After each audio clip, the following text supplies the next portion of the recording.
सत्ता का खेल तो चलेगा, सरकारें आएंगी जाएंगी, पार्टियां बनेगी बिगड़ेंगी, मगर ये देश रहना चाहिए, इस देश का लोकतंत्र अमर रहना चाहिए।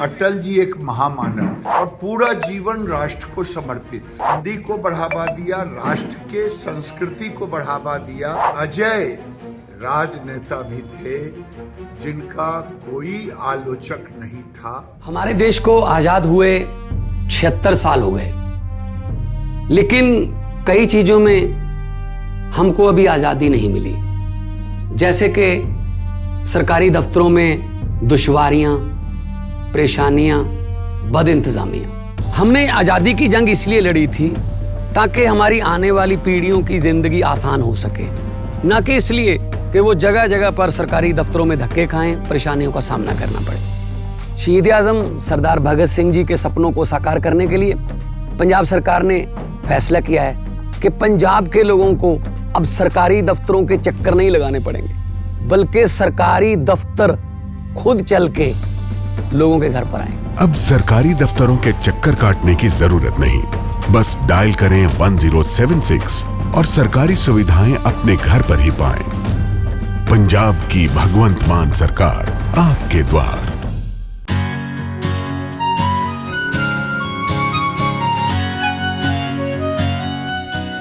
भारत रत्न पूर्व प्रधानमंत्री अटल बिहारी वाजपेयी की 99वीं जयंती पर आज पूरा देश उन्हें नमन कर रहा है। तो वहीं बेगूसराय के बीजेपी कार्यालय में केंद्रीय मंत्री गिरिराज सिंह ने श्रद्धांजलि अर्पित की। इस दौरान गिरिराज सिंह ने कहा कि अटल बिहारी वाजपेयी जी महामानव थे। उन्होंने अपना पूरा जीवन राष्ट्र को समर्पित किया। संयुक्त राष्ट्र संघ में पहली बार धोती कुर्ता पहनकर विदेश मंत्री के रूप में पहुंचे और क्षमा बांध दिया। वो एक कवि हृदय के साथ साथ अजय राजनेता थे जिनका कोई आलोचक नहीं। याद किया जा रहा है अटल जी की जन्म जयंती के अवसर पर मैं इतना ही कहूंगा कि अटल जी एक महामानव थे और पूरा जीवन राष्ट्र को समर्पित था। आपको याद होगा कि जब पहली बार धोती कुर्ता पहन करके संयुक्त राष्ट्र संघ में हिंदी का विदेश मंत्री के नाते, विपक्ष के नाते जब भी इनको मौका मिला, ये हिंदी को बढ़ावा दिया, राष्ट्र के संस्कृति को बढ़ावा दिया। और एक कवि हृदय तो था ही, लेकिन कवि हृदय के साथ साथ एक अजय राजनेता भी थे जिनका कोई आलोचक नहीं था। यही अटल जी के संपूर्ण जीवन का सार है कि अटल जी पूरी जिंदगी राष्ट्र के लिए समर्पित रहे, पार्टी के लिए समर्पित रहे, लेकिन राजनीतिक जीवन में एक अजय के रूप में रहे, कोई इनका आलोचक नहीं था। वहीं गिरिराज सिंह ने ये भी कहा कि गुड गवर्नेंस के रूप में हमने उनके जन्म दिवस को स्वीकारा है और पूरा देश सुशासन दिवस के रूप में उन्हें याद कर रहा है।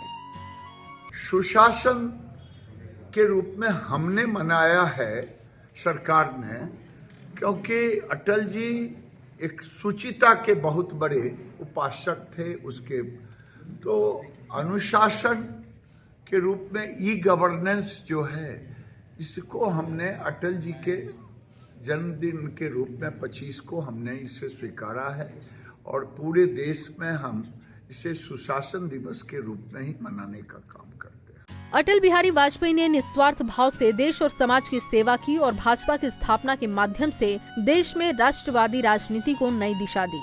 जहां एक और उन्होंने परमाणु परीक्षण और करगिल युद्ध में विश्व को उभरते भारत की शक्ति का एहसास करवाया, तो वहीं दूसरी ओर देश में सुशासन की परिकल्पना को चरितार्थ किया। उनके विराट योगदान को देश हमेशा याद रखेगा। अटल बिहारी वाजपेयी का राजनीतिक सफर। बता दें कि अटल बिहारी वाजपेयी 3 बार भारत के प्रधानमंत्री रहे। वो हिंदी कवि, पत्रकार और एक प्रखर वक्ता थे।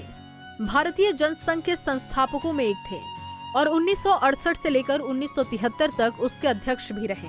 उन्होंने लंबे समय तक राष्ट्र धर्म और वीर अर्जुन आदि राष्ट्रीय भावना से ओतप्रोत कई पत्र पत्रिकाओं का संपादन भी किया। वो 4 दशकों से भारतीय संसद के सदस्य थे। उन्होंने लखनऊ के लिए संसद सदस्य के रूप में कार्य किया।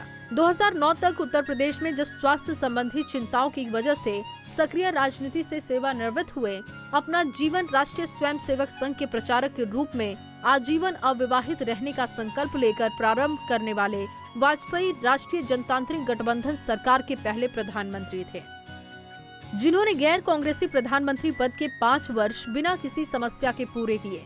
आजीवन अविवाहित रहने का संकल्प लेने की वजह से इन्हें भीष्म पितामह कहा गया। उन्होंने 24 दलों के गठबंधन से सरकार बनाई थी, जिसमें 81 मंत्री थे।